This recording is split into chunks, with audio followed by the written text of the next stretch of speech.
ಪ್ರಧಾನಿ ನರೇಂದ್ರ ಮೋದಿ ರಾಜ್ಯದ ಯಾದಗಿರಿ ಮತ್ತು ಕಲಬುರಗಿಗೆ ಭೇಟಿ ನೀಡಿ ಹಲವು ಯೋಜನೆಗಳಿಗೆ ಶಂಕುಸ್ಥಾಪನೆ ನೆರವೇರಿಸಿದ್ದಾರೆ. ಯಾದಗಿರಿ ಜಿಲ್ಲೆಯ ಕೊಡೆಕಲ್ ಬಳಿ ಇರುವ ಹೆಲಿಪ್ಯಾಡ್ಗೆ ಬಂದಿಳಿದ ಪ್ರಧಾನಿಯನ್ನ ಮುಖ್ಯಮಂತ್ರಿ ಬಸವರಾಜ ಬೊಮ್ಮಾಯಿ, ರಾಜ್ಯಪಾಲ ತಾವರ್ ಚಂದ್ ಪ್ರಧಾನಿಯ ಜೊತೆಗಿದ್ದರು. ಯಾದಗಿರಿ ಜಿಲ್ಲೆಯ ರೋಡಿಕಲ್ನಲ್ಲಿ ನೀರಾವರಿ, ಕುಡಿಯುವ ನೀರು ಮತ್ತು ರಾಷ್ಟ್ರೀಯ ಹೆದ್ದಾರಿ ಅಭಿವೃದ್ಧಿ ಯೋಜನೆಗೆ ಸಂಬಂಧಿಸಿದ ವಿವಿಧ ಅಭಿವೃದ್ಧಿ ಯೋಜನೆಗಳಿಗೆ ಪ್ರಧಾನಿ ಶಂಕುಸ್ಥಾಪನೆ ಮಾಡಿ ಉದ್ಘಾಟನೆ ಮಾಡಿದರು.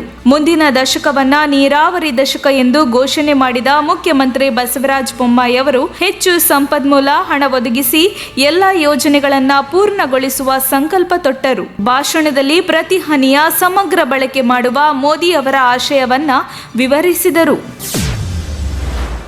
ಮುಖ್ಯಮಂತ್ರಿ ಬೊಮ್ಮಾಯಿ ಅವರೇ ನಿಮ್ಮ ಪಾಪದ ಕೊಡ ತುಂಬಿದೆ ಎಂದು ಮಾಜಿ ಮುಖ್ಯಮಂತ್ರಿ ಸಿದ್ದರಾಮಯ್ಯ ವಾಗ್ದಾಳಿ ನಡೆಸಿದ್ದಾರೆ. ಗದಗದಲ್ಲಿ ನಡೆದ ಪ್ರಜಾಧ್ವನಿ ಯಾತ್ರೆಯಲ್ಲಿ ಮಾತನಾಡಿದ ಸಿದ್ದರಾಮಯ್ಯ, ಅಧಿಕಾರಕ್ಕೆ ಬರುವುದು ಲೋಟಿ ಹೊಡೆಯುವುದಕ್ಕೆ ಅಲ್ಲ. ಬೊಮ್ಮಾಯಿ ಅವರೇ ನಿಮ್ಮ ಪಾಪದ ಕೊಡ ತುಂಬಿದೆ. ಮುಂದಿನ ದಿನಗಳಲ್ಲಿ ಜನರು ತಕ್ಕ ಪಾಠ ಕಲಿಸಲಿದ್ದಾರೆ ಎಂದಿದ್ದಾರೆ. ಒಂದು ವಿಶೇಷ ತನಿಖಾ ಆಯೋಗ ರಚನೆ ಮಾಡಿ ತಕ್ಕ ಪಾಠ ಕಲಿಸುವಂತೆ ಜನರಿಗೆ ಮನವಿ ಮಾಡುತ್ತೇನೆ. ಯಾರು ಲೂಟಿ ಹೊಡೆದಿದ್ದಾರೋ ಅವರಿಗೆ ಶಿಕ್ಷೆ ಕಾದಿದೆ ಎಂದು ಸಿದ್ದರಾಮಯ್ಯ ವಾಗ್ದಾಳಿ ನಡೆಸಿದ್ದಾರೆ.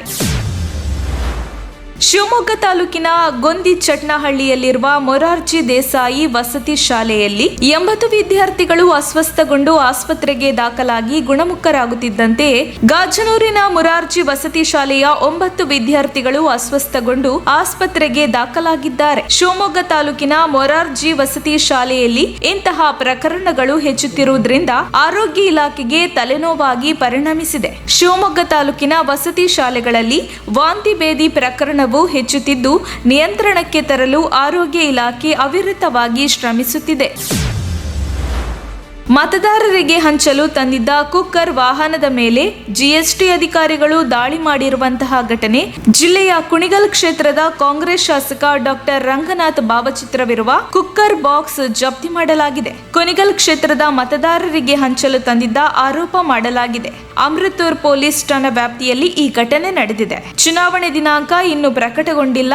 ಆದರೆ ಬೆಳಗಾವಿ ಗ್ರಾಮೀಣ ಮತಕ್ಷೇತ್ರದಲ್ಲಿ ರಾಷ್ಟ್ರೀಯ ಪಕ್ಷಗಳ ಸಂಭವನೀಯ ಅಭ್ಯರ್ಥಿಗಳು ಮತದಾರರನ್ನ ಓಲೈಸಿಕೊಳ್ಳಲು ಗಿಫ್ಟ್ ನೀಡುವ ಕಾರ್ಯಕ್ರಮಗಳನ್ನು ಹಮ್ಮಿಕೊಂಡಿದ್ದಾರೆ.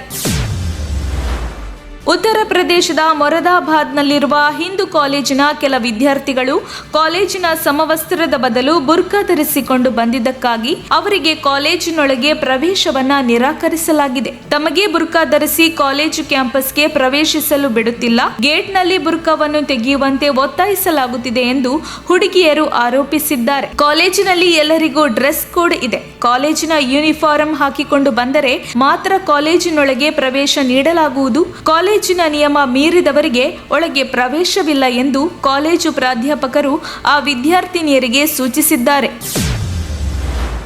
ರಾಜ್ಯ ಸರ್ಕಾರ ಸ್ಯಾಂಟ್ರೋ ರವಿ ಪ್ರಕರಣದ ತನಿಖೆಯನ್ನ ಸಿಐಡಿಗೆ ವಹಿಸಿದ ಹಿನ್ನೆಲೆ ದಾಖಲೆ ಪತ್ರಗಳನ್ನು ಮೈಸೂರು ಪೊಲೀಸರು ಸಿಐಡಿ ಅಧಿಕಾರಿಗಳಿಗೆ ಒಪ್ಪಿಸಿದ್ದಾರೆ. ಇದೀಗ ಜಿಲ್ಲೆಯ ವಿಜಯನಗರ ಠಾಣೆಯಲ್ಲಿ ಸ್ಯಾಂಟ್ರೋ ರವಿ ವಿರುದ್ಧ ದಾಖಲಾಗಿದ್ದ ಪ್ರಕರಣದ ತನಿಖಾ ವರದಿಯನ್ನ ಮೈಸೂರು ಪೊಲೀಸ್ ಆಯುಕ್ತ ರಮೇಶ್ ಬಾನೋತ್ ಅವರು ಸಿಐಡಿಗೆ ಹಸ್ತಾಂತರಿಸಿದ್ದಾರೆ. ಸದ್ಯ ಸ್ಯಾಂಟ್ರೋ ರವಿ ಸಿಐಡಿ ಕಸ್ಟಡಿಯಲ್ಲಿದ್ದು ಡಿವೈಎಸ್ಪಿ ನರಸಿಂಹಮೂರ್ತಿ ನೇತೃತ್ವದ ತಂಡದಿಂದ ವಿಚಾರಣೆ ನಡೆಯುತ್ತಿದೆ ಎಂದು ಮತ್ತೆ ರವಿಯನ್ನ ವೈದ್ಯಕೀಯ ಪರೀಕ್ಷೆಗೆ ಕರೆದೊಯ್ಯಲಿದ್ದಾರೆ. ಈ ನಡುವೆ ಹೇಳಿಕೆ ದಾಖಲಿಸಲು ಸ್ಯಾಂಟ್ರೋ ಪತ್ನಿ ಸಿಐಡಿ ಕಚೇರಿಗೆ ಆಗಮಿಸುವ ಸಾಧ್ಯತೆ ಇದ್ದು, ಆಕೆಯ ಹೇಳಿಕೆ ಸೇರಿದಂತೆ ಸಿಐಡಿ ಅಧಿಕಾರಿಗಳು ಪ್ರತಿಯೊಂದು ಮಾಹಿತಿ ಕಲೆ ಹಾಕಿಕೊಳ್ಳಲಿದ್ದಾರೆ.